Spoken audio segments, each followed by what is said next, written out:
Savannah, Georgia, October 16th, 2008.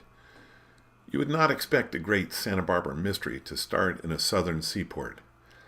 I got a phone call from a Savannah art dealer offering a painting of the Santa Barbara Mission by Edward Potast. Potast is one of the most beloved American Impressionists. His scenes of children at the beach are treasured nationwide. However, there is little record of Potast working in California and no reference to him having been to Santa Barbara. I'm offered paintings every day. Sometimes they are authentic and sometimes not. I was skeptical and asked for a digital image. What arrived was remarkable. The painting, a heroic view of the Santa Barbara Mission in full sunlight done a century ago. It was marvelous. But a little detective work had to be done. Where had the painting been for the past 100 years? Was it painted from a photograph? Was it really by Edward Potast? I sent for the painting and thoroughly examined it, the image, the brushwork, the signature, and the notes on the back of the canvas. The gallery was consumed with research to trace ownership for a month. When the back of the painting was uncovered, there were two notes, one in the artist's hand, penned while he lived in his famous 59th Street studio.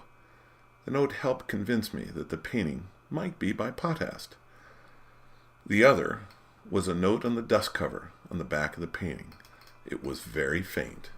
The artist's nephew had left a note in 1934 when he gifted the painting to a family that kept ownership until last year.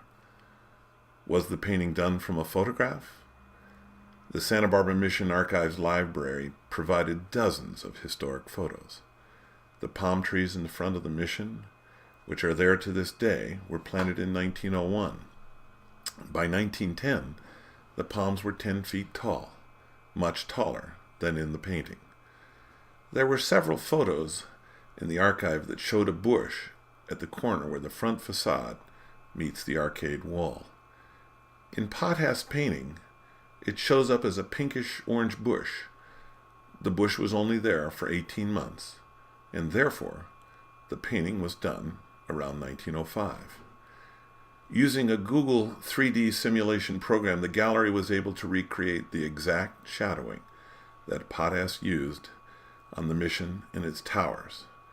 The shadowing could only have occurred on September the 3rd at 11 a.m. in the morning, presumably in 1905. We knew the time the artist painted the shadows, but he could have still painted from a photograph.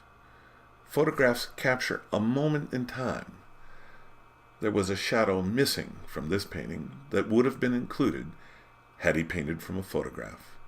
The shadow of the California pepper tree and nearby fountain. Had Potast painted from a photo, the shadows would have been cast across the dirt area onto the lower left of the painting. However, by the time the artist completed the mission, the fountain, the figures, the tree, the sun was behind him, and only a small shadow of the figures and fountain was depicted, at a completely different angle from the shadows of the mission itself.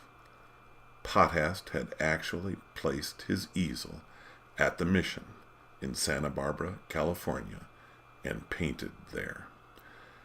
I contacted the author of the forthcoming catalog raisonné of Potast's work, Mary Rand, of Cincinnati, Ohio. She reviewed the painting, front and back, the brushwork, and the signature, and confirmed that the painting was by Edward Potast. While the painting was in the gallery and before it had been cleaned, one of our favorite guards from the Santa Barbara Museum of Art was in the gallery. Standing nearly 30 feet away from the painting, he remarked that we had such a nice Potast. Somewhat amazed at his perceptivity, we asked how he knew the painting was by Potast. He said, "Well, it looks just like the one the museum has." He left for a few minutes and went to the museum gift shop and returned with this gift card. I contacted the museum and learned that they indeed had an 8-inch by 10-inch sketch of the same scene. The Pillsbury family had given it to the museum almost 30 years ago. It confirmed that Potast had indeed visited Santa Barbara and completed at least 2 views of the mission. That is a brief summary of the detective work completed to determine that the mission Santa Barbara is genuinely by the great American Impressionist Edward Potthast. After a 100-year absence, that is how Santa Barbara got its painting back.